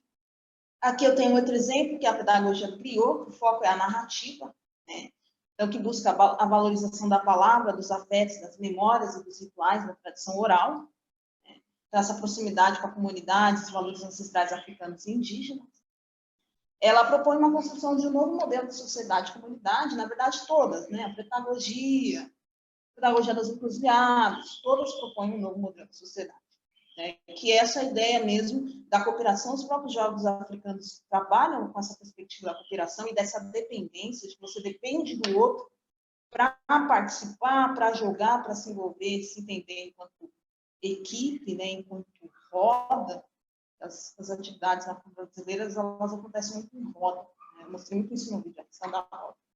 Então, a pedagogia da griot, ela surge dessa caminhada da ONG, que se inicia em meados de 1993, pela iniciativa de mulheres de um bairro periférico de Lençóis. Elas se uniram para preparar uma massa para as crianças da comunidade e descobriram que também poderiam realizar oficinas de arte e artesanato. Então, em 97, a Lilian Pacheco e o Marcos Caires chegaram ao local e estruturaram um conceito pedagógico baseado na tradição oral. Com as políticas públicas no final dos anos de 90, o grupo Grãos de Luz entra em contato com os contadores de história da tradição africana, passando a desenvolver ações vinculadas à figura do griot africano, que se transforma no projeto Griot. Aqui a gente está vendo as epistemologias negras. Né? Eu deixei aqui a imagem e o link, porque você pode fazer o download também desse livro, da Lilian Pacheco, tá? Da pedagogia griot. Então, é uma pedagogia da vivência afetiva e cultural, que busca facilitar o diálogo entre idades, étnicos, escola e comunidade, e ela busca uma integração da escola com a comunidade, universidade, saberes científicos e formas com os saberes populares, né? Histórias de vida, mitos da tradição oral das comunidades. E aqui eu deixei em destaque também o trabalho da professora Gabriela Vins, que é esse diálogo da pedagogia griot e a educação física. Né? Aproximações possíveis na busca de uma educação decolonial, que ela apresenta aí para o Colégio Brasileiro de Ciências do Esporte em 2019, então é bem recente. Pedagogia das encruzilhadas, que eu acho muito legal para trabalhar a questão da capoeira, né? Então, para a gente reeducar o nosso discurso. Eu gosto muito do trabalho do professor Rufino, porque ele é bastante... Ele traz provocações significativas para ele destacar a figura de Exu, né? Então, acho isso muito, muito importante. Então, ele fala assim, ao meu ver, uma ação decolonial haverá, assim como na habilidade da ginga, dos capoeiras, encontrar saídas para as arapucas que obstruem nossas liberdades. Então, a ação aqui é invocar e encarnar as potências de Exu, divindade urbana, transladada na diáspora para propor uma pedagogia das encruzilhadas. Então, a pedagogia das encruzilhadas mira, primeiramente, a reinvenção dos seres a partir dos cacos desmantelados, né? Então, essa questão dos africanos, né? Que passaram por esse processo do transatlântico e que tiveram a cultura toda desmantelada nesse sentido, né? Os negros escravizados. O reposicionamento das memórias e a justiça cognitiva diante do trauma, das ações de violência produzidas pelo colonialismo.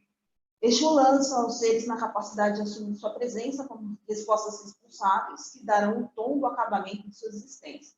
Nessa perspectiva, o mesmo se encarna como uma educação. Assim, qualquer noção que venha a negar a sua presença enquanto saber é logo contrária à mobilidade e a toda a possibilidade de transformação.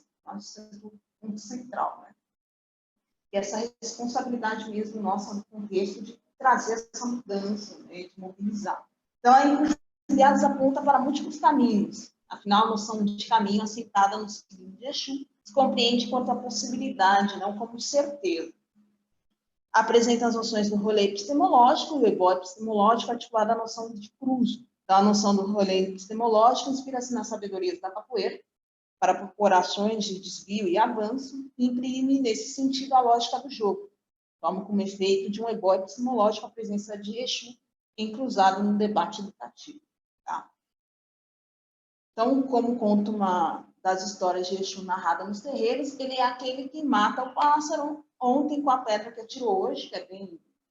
todo mundo conhece bastante essa frase, e ele é que faz o erro virar acerto e o acerto virar erro. Então, corpos de Bara, suportes físicos únicos e transferíveis, as potências de Elegbara, sabedorias múltiplas que os montam para que os mesmos pratiquem inúmeras estripulias. Né? Seja na realização do estudo, que é o que eu vou falar da capoeira, ou outras possibilidades, temas nas aulas na escola, aqui há uma ruptura política epistemológica importante, né? Curricular, que reconhece as narrativas quilombolas. Assim, nós rompemos com o discurso cultural do corpo negro justificado no exotismo, na folclorização, né? Folclorização. Nesse contexto, observa-se a história e cultura afro-brasileira na educação. Então, eu deixei em destaque aqui a fala do Luiz Sodré, porque a fala dele é fantástica nesse sentido, para a gente entender as pedagogias da encruzilhada. Ele vai dizer assim, olha, após uma visão africana, isso lá no Sankofa, tá, da Netflix, que eu falei no início. A cosmovisão africana, de um modo geral, ela não se sustenta pela palavra apenas, nem pela verdade. Eu diria que ela se sustenta, em primeiro lugar, pela força, ao invés da verdade. Que força é essa? É a força do poder realizada nas coisas. Portanto, essa força se chama potência. É isso que os baianos e os urubás chamam de axé. Então, axé é uma coisa que o corpo tem, que se acumula, que se conquista na relação dos mais velhos com os mais novos, que depende de caráter, depende de rituais e de rito. E, ao invés da palavra, eu diria, a movimentação rítmica do corpo. Portanto, o corpo ocupa um lugar central na cosmovisão africana. O corpo é um templo. Isso é a importância do ritmo lá, nos temas elos. E aqui, para a gente finalizando, pedagogia da encruzilhada na educação física propõe, então, que é esse novo mundo, que é a reviravolta que eu falei lá no início do Achille, né? Esse orgulho de ser negro, né? E essa construção, esse processo de desenvolvimento, aprofundamento das negritudes nas aulas. Então, ele diz assim, proponho lê-lo a partir dos conceitos de encruzilhada, assentamento e terreiro. Né? Então, o terreiro como campo inventivo, com corpos terreiros, seja ele material ou não, emergente das criatividades, das necessidades, dos encantamentos, tempos e espaços.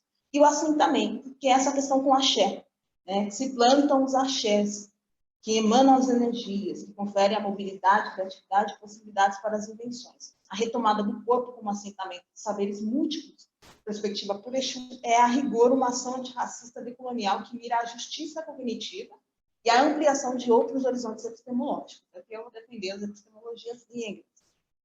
Como eu disse, não busco uma verdade absoluta. Tudo isso na revista da periferia, tá? Do Bispo Rufino. Então, é uma educação física que vai olhar para os jogos do corpo, a rítmica versada pelos tambores, a amarração das palavras, os conhecimentos do invisível, que tem essa questão com a energia, e as capoeiras, que é aquilo que eu falei, né? Esse vínculo do candomblé, umbanda, jongo e capoeira. E os sambas. Então, todas essas manifestações são ressignificações a partir do reconhecimento, do recolhimento, montagem e cruzamento dos estilhaços de culturas que foram despedaçadas e serem lançadas em travessia. Então, essa questão do transatlântico. É legal conhecer também um pouquinho o trabalho da Maria Beatriz do Nascimento, né, da história, para fazer essa relação com a pedagogia e das encruzilhadas. Eu acho legal. Bom, galera, é isso. E aí, qualquer dúvida, só me perguntar. Carol, super obrigada. A gente não está terminando ainda, não. Estamos quase. Queria propor, Carol, se tiver, inclusive, mais um tempinho, porque na nossa organização, né, a gente tinha colocado horário de 16 horas para a gente terminar. Mas acho que Carol traz coisas bacanas para a gente pensar, para a gente conversar. Então, Carol, se você puder ficar mais uns 10 minutinhos, você pode? Para a gente fazer pelo menos uma rodada de comentários, questões para a Carol, pessoal? Pode ser assim? A gente extrapola um pouquinho, assim, mas só mais uns 10 minutinhos para a gente aproveitar a presença de Carol com a gente? Eu posso. Carol, tudo bem para você? Que ótimo. Tranquilo. Então, tá aberto, pessoal. Seja inscrição pelo chat ou com a mãozinha levantada, ou se quiser abrir o áudio para a gente, pelo menos, fazer essa rodada aí de comentários e perguntas para a Carol. Carol, a pedidos, eu queria ver com você se você consegue disponibilizar o slide e o vídeo para a gente compartilhar com os que estão participando aqui da oficina. Será que é possível? O slide, tranquilo. Agora, o vídeo, eu precisaria de uma autorização da Prefeitura de São Paulo para disponibilizar. Tá bom? Mas o slide, tranquilo. Sem problema. Tá bom, e aí você manda para mim que eu tento compartilhar com vocês, pessoal, por e-mail, tá? E aí eu tento enviar para vocês, tá bom? É porque o vídeo precisa de autorização de imagem, tem toda aquela questão, tá bom? Então, mais nesse sentido. A Raquel... Vai, Paty, desculpa, vai, Paty. Pode ir lá, Raquel. Salve, Carol. Muito obrigada pela partilha, né? E por essas provocações. Não sei até que ponto eu vou conseguir organizar cá tudo que eu vim pensando ao longo da sua fala. E aí eu acho que não vem como uma pergunta, mas possibilidade de caminhos para a gente pensar aqui, né? E aí, logo no início, quando você vem trazendo a questão do corpo, eu comecei a pensar, e aí depois você vem trazendo essas outras pedagogias, fica mais forte cá, e aí quando você traz o Rufino... Para você, tá? Eu vi... Oi? Mas aí eu acho que quando você traz o Rufino, eu vibrei, porque ele tem sido um grande provocador, assim, atualmente na minha caminhada. Então, né, acho que é um movimento mais de partilha do que pergunta. Eu tenho pensado muito nos meus estudos, assim, tenho estudado cultura popular, primeiro com alguns olhares para o festejo do tambor mineiro, pensando no lazer, e aí hoje eu estou pensando essa possível educação e esse lazer decolonial, né, trazendo isso que o Rufino traz para a gente, né, da educação como articulação entre vida, arte e conhecimento. E aí tenho pensado a pedagogia das encruzilhadas, né, essa educação como axé. Acho que Leda Maria Martins também é outra que nos provoca muito, né, porque ela nos faz esse convite, né, para a oralitura. E aí eu sempre lembro, sempre falo da aula que eu vi de mestra Pedrina, ela é capitã do Moçambique de Oliveira, que ela fala da importância da oralidade, né, para a tradição africana. Que aí é só a partir dela que a gente consegue compreender as belezas e também as lutas, né? Então, quando eu vou pensar essa nossa prática aí, eu acho que você traz isso assim muito forte, principalmente na educação física escolar, é pensar essas corporalidades, né? Eu tenho tentado pensar esse corpo mais oralidade, né? E Leda Maria Martins também convida a gente, quando ela fala da oralidade, que a oralidade ela não se reduz somente à voz, né? É o corpo em movimento, é esse corpo na roda. Então, é esse pensar essa prática da escola, né? Ela precisa vir desse movimento de compreender essas outras formas de produção da vida, né? Que aí vai convidar a gente a essas outras relações com o corpo, com o canto, com o território, com o tempo, e por aí vai. Então, um dos pontos que eu vejo, assim, que a gente precisa desenvolver hoje, né? E compreender que essas práticas, esses saberes, eles não são escritos, né? E eles são escritos nesses corpos. Então, são pontos que me fazem lançar um desafio para a universidade, né? Hoje na UFMG, apesar da gente ter esse primeiro movimento de formação transversal que vai nos aproximar desse debate, mas é que, de fato, se insira isso no currículo, né? Nessa formação continuada de nós professores, né? Tanto dessa compreensão dessas rodas nos terreiros, da cultura popular, essas outras potencialidades, né? E que essa noção da oralidade, né? Dessa corporalidade, ela precisa ser centralidade, né? Na nossa conversa, assim. E aí, eu, no meu mestrado, o Tizumba, ele foi meu co-orientador. E aí, enquanto você falava, vários trechos que você relatava, eu via Tizumba, né? Para quem não conhece Tizumba, ele é multiartista aqui de Belo Horizonte, mestre, congadeiro, candomblessista. E aí eu tive o privilégio de ter a guiança de Tizumba no meu percurso. E aí, a todo momento, você trazia algumas narrativas, me vinha Tizumba na cabeça e várias conversas que a gente teve. E aí eu peço licença para ler brevemente só um trecho aqui, eu até vou abrir aqui que eu separei, que aí ele fala assim: e são coisas da nossa ancestralidade. E aí você pega um artista ou outro que nem todo mundo vai passar por essa experiência, porque nem todo preto é de tocar tambor. E é isso que as pessoas precisam entender, que preto é gente, preto é gente. Então ele pode ser o que quiser, sem precisar de ser um camarada que toca tambor, que canta e que dança. Que a arte está aí é para todo mundo. E a arte está aí para todo mundo e está para nós negros também apreciarmos. Poder pagar o teatro e assistir às peças. Negro não precisa estar no palco, não. E aí isso foi o que a sociedade criou. Eu estou falando de arte, mas se eu quiser eu posso abrir para o esporte também. E aí essa provocação de Tizumba, ela vem me acompanhando, assim, né? Tantas outras. Mas vou parar por cá, senão a prosa vai indo e a gente vai conversando.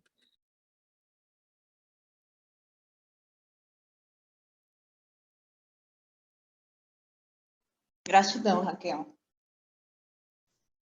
Mais alguém quer abrir o microfone aí para compartilhar mais alguma coisa?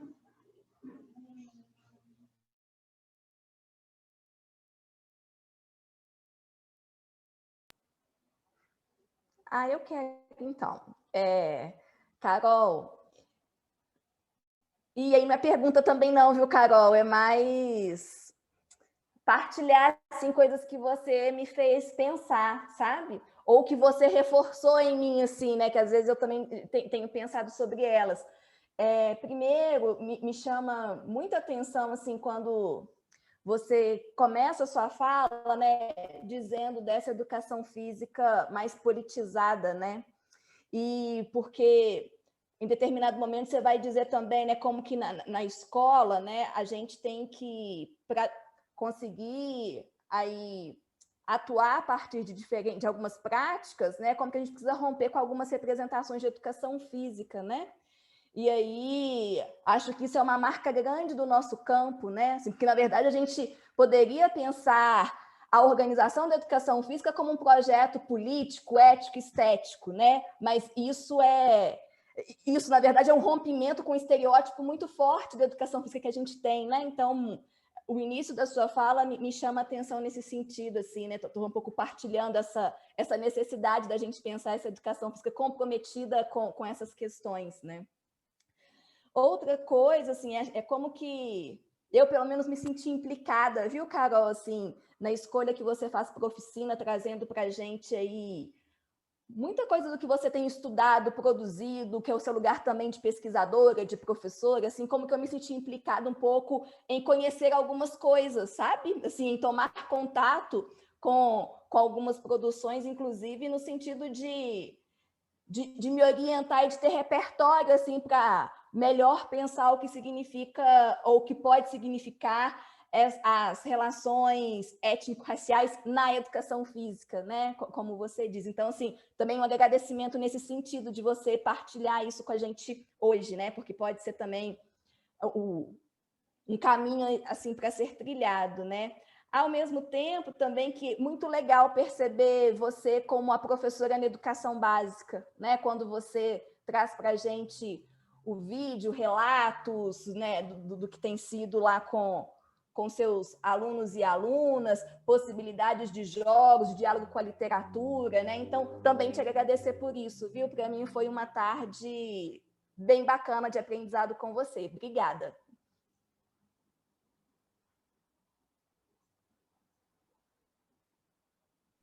Gratidão, eu que agradeço essa oportunidade da gente compartilhar saberes.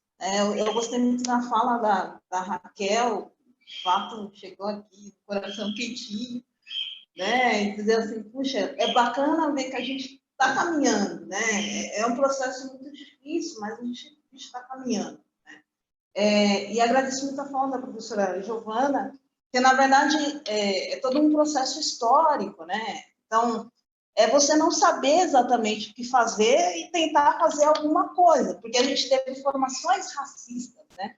E aí você fica se perguntando, tá, mas como que eu faço, então, um caminho antirracista dentro de uma escola que é racista, né? Então, se a gente olhar para essa questão, a gente vai perceber que a educação antirracista ela nunca vai ser institucionalizada, porque senão ela deixa de ser antirracista. Ela é uma proposta de movimentação para abalar as estruturas dentro da escola. Esse é o jogo da educação antirracista e a educação física dentro dessa perspectiva. Então, é muito difícil, né? E aí eu apresentei esse começo desse vídeo, que foi lá, né, quando eu comecei, para ver o que era possível, o que construir. Hoje, com um olhar mais crítico, né, de possibilidades mais políticas mesmo, né, de tentar construir esse processo que você falou, estético, ético, político, mas é sempre uma descoberta. E a gente não, como a gente não teve, a gente cria um caminho, sempre uma descoberta de muita luta, né? E ressaltando aqui uma questão também, dessa questão do conhecimento pedagógico e político. Foi uma discussão que eu tive ontem com alguns amigos e amigas, que é essa ideia de achar que o conhecimento que a gente produz na escola, ele não é científico, quando, na verdade, ele é um conhecimento científico, né? E aí as pessoas falam assim, é pedagógico, como se fosse algo menor.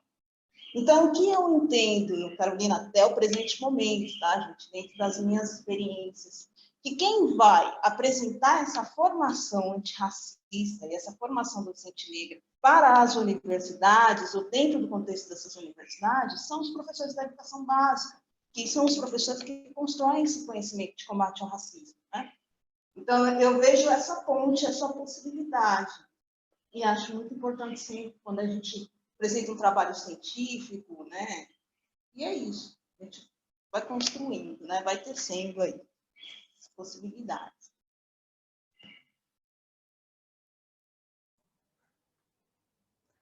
Pessoal, mais alguém que gostaria de fazer algum comentário, alguma pergunta para a Carol?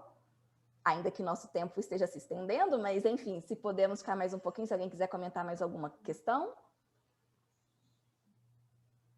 Vou fazer perguntas, viu, gente? Tranquilo. Não fica tímida, não, tímida. Pode perguntar, tranquilo.